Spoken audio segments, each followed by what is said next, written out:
best part of your day?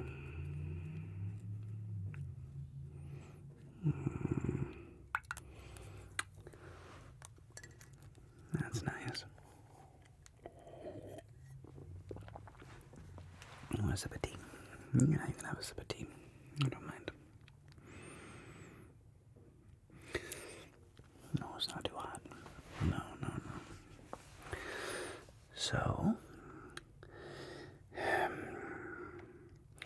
your mother and I watched a documentary the other night, and yeah, so she's a reporter named Mariana Van Zeller, and she did a documentary on sextortion, which is when people use like if you had like a a nude photo or something where you were compromised or very embarrassed about, that they would use that then to blackmail you. Do you know what blackmail means? Okay, so blackmailing somebody is when you have like a certain type of information about them. You have a type of a secret about them that they don't want other people to know, and you tell them, okay, I won't tell anybody about X, Y, and Z if you give me money. Okay, does that make sense? Yeah, so that's a crime called blackmail or extortion, and it's very serious. And nowadays, what's happening with a lot of younger people, and especially now that you have a cell phone now, and that just gives you access to. There's a crazy world out there, and I believe that while most people, most of the time, are really good, most people, most of the time, there are people who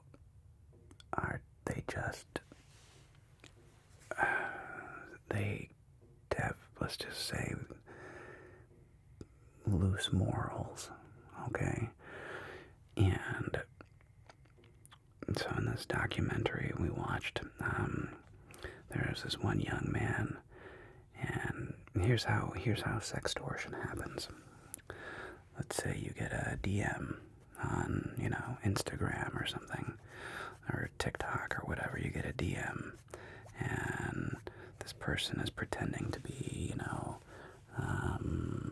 a beautiful girl or gorgeous guy, whatever you're into, and you have no idea who this human actually is, right? You don't know, but they say, hey, send me a sexy photo of you, and they may even send you like some sexy pictures or whatever. They're probably just images that they copied and pasted from some porn website, okay? So it's probably not the person that you think it is. And then this person, so they'll send you a couple things, and they'll say, hey, so send me something, right? And let's just say, and then in the case of this documentary, this young man, sent a video of himself, probably doing something rather embarrassing, and then this person immediately on the other end goes, okay, if you don't give me $3,000, $5,000 or whatever, or $500 a month, I am going to send your video to all your friends, all your contacts, your family, your employer, and I'm going to ruin your life, basically. And in several cases, tragic cases, some of these young men have actually committed suicide through the shame and the embarrassment of it. And I want you to know that in the event that something like this ever happens to you for whatever reason, okay? Look at me. If anything like this ever happens to you, know that your mother and I love you, and there is nothing too embarrassing that you can't get through. If anything like this ever happens, you need to tell us immediately. And no, I'm not gonna shame you. Look, I want you to be very, very well aware that any photograph that you ever take that's on your phone somewhere is a digital copy on a server somewhere, okay? Nothing that you shoot on your phone, no photo, no picture, no text message, is truly private, okay?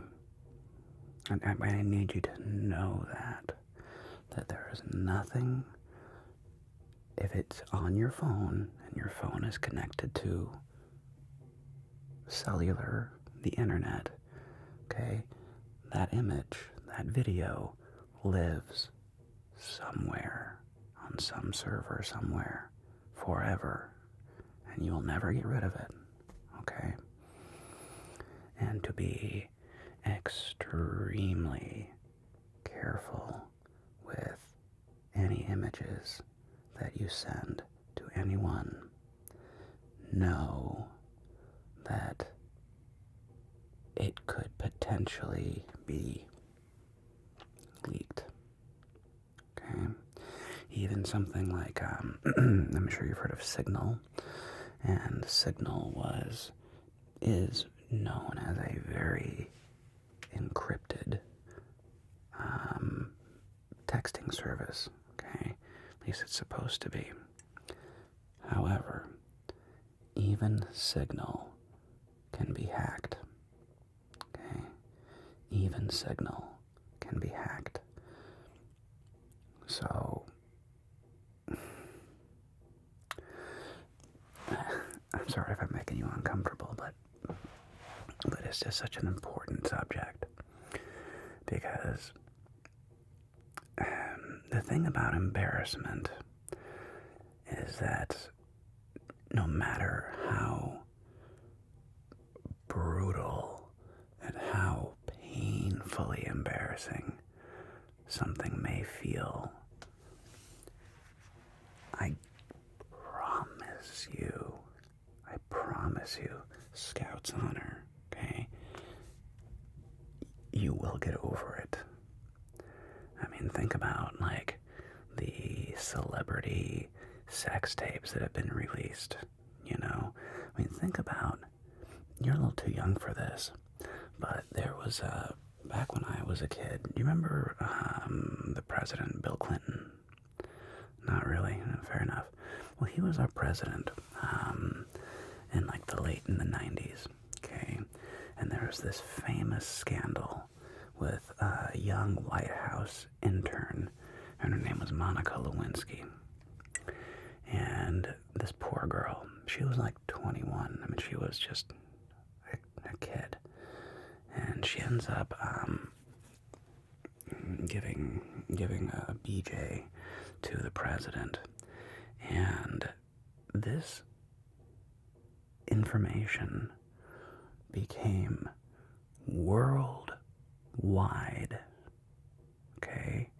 She was publicly shamed and like the first lady and eventually Secretary of State or something, Bill Clinton's wife, Hillary Clinton, publicly on national TV called her like a whore or something terrible, okay? I cannot fathom that level of public shaming. And I bring this up because Monica went on, it took a while, but she went on to have a successful, she's still alive, doing her thing, have a successful career, and was able to move past this horrific, private, personal event, okay? And as I'm using that as like an example of the most, like that is the most public humiliation I can think of, okay? And people get over it. Eventually people forget and they move on to the next thing. So no matter how brutally, no matter how brutal the shame may feel, your mother and I will always love you no matter what. And I promise you, we will get through it together. What's so important is that you don't feel like you have to go at it alone. That's what's so important, is that you don't have to be alone. Okay? You're never alone. Look at me. You're never alone. Your mom and I, we are your ride or die for life, okay? Your mom and I are your ride or die for life, okay?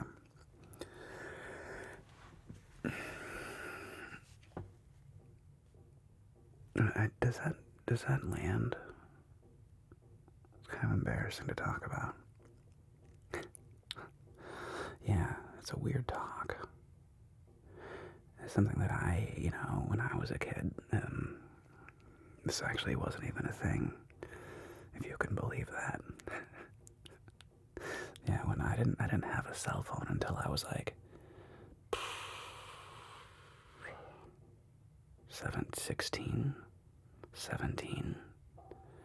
And back then, cell phones didn't even have cameras.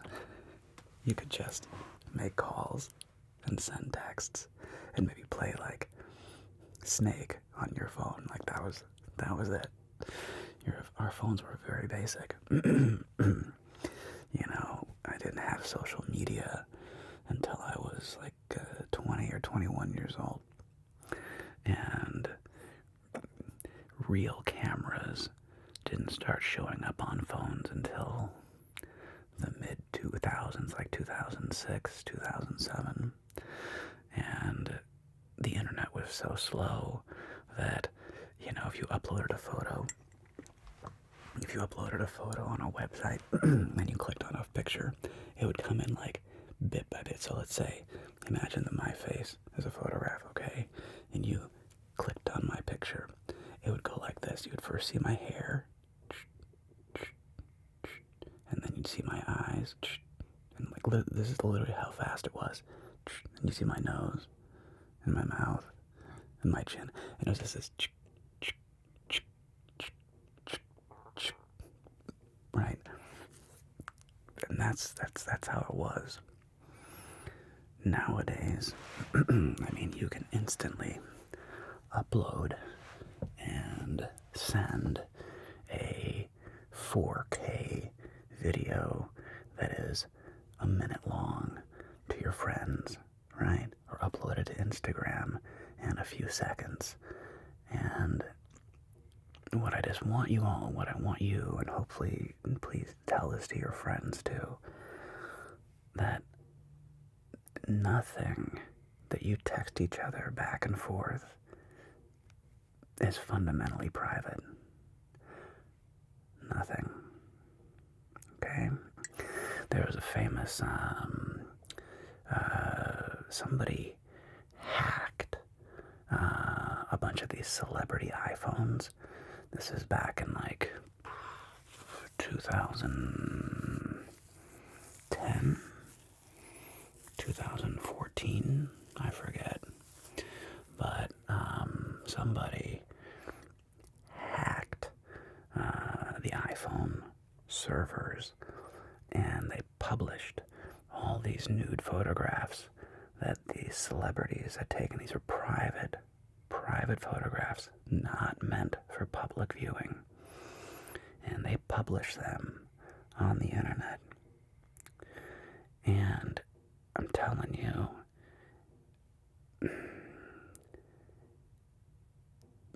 maybe security has gotten better in some ways, but in other ways it hasn't.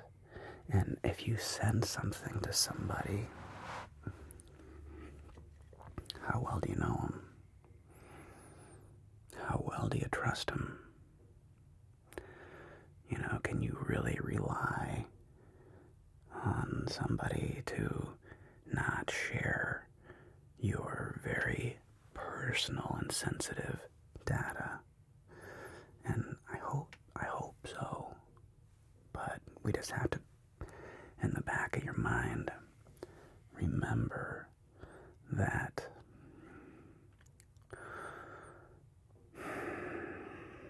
it could potentially get leaked or be seen by somebody that you don't want that image or that video or that joke or that text. There's somebody that you don't want them to see it. And am I just, you get what I'm saying? Okay, good. Yeah, and, sorry to make it awkward, but this documentary, it really got to your mother and me. And the tragedy of, somebody, taking their own life based on shame is something that is so tragic. And what occurs to me and your mom is just completely avoidable. Like, there is no shame that is not overcomable. Does that make sense? Well, even though things may feel like the end of the world at times, the reality is everybody's really self-centered. Everybody's really worried about themselves and how they look. And while, yours or maybe a friend of yours, maybe in their sphere, in their eye for a moment, eventually, quickly, they'll just go back to worrying about themselves. And so does everybody else. It's like no matter what, no matter how salacious, literally no matter what, people quickly move on. They really do. They move on to the next thing, and they quit worrying about your problem, and they start worrying about their own problems, and they forget it. They just forget all about you and the thing that they were trying to shame you for or whatever. It doesn't stick. Does that make sense? Yeah. Okay. Yeah, I just want you to be aware. And, in the event, God forbid, that, you send something naughty to somebody and then you find out that, they're gonna leak it to your friends if you don't do X, Y, or Z. gonna be on your team, okay? I'm not saying I'm gonna condone your behavior, but there's just so many things that are so much more important. Like you're more important. You know that your mom and I, our biggest wish, all we want is for you to be happy and healthy and find love and friends and connection. And you're gonna hit speed bumps along the way. And we just want to really make sure that you know that there's nothing you can ever do that will make your mother and I not love you. Okay? Okay. Alright. Well, sorry for this awkward bedtime conversation. But I just wanted to make sure that you knew that. Yeah? Yeah? Are we good? Are we good? Yeah? Okay. Pinky promise. Pinky promise. Alright, kiddo.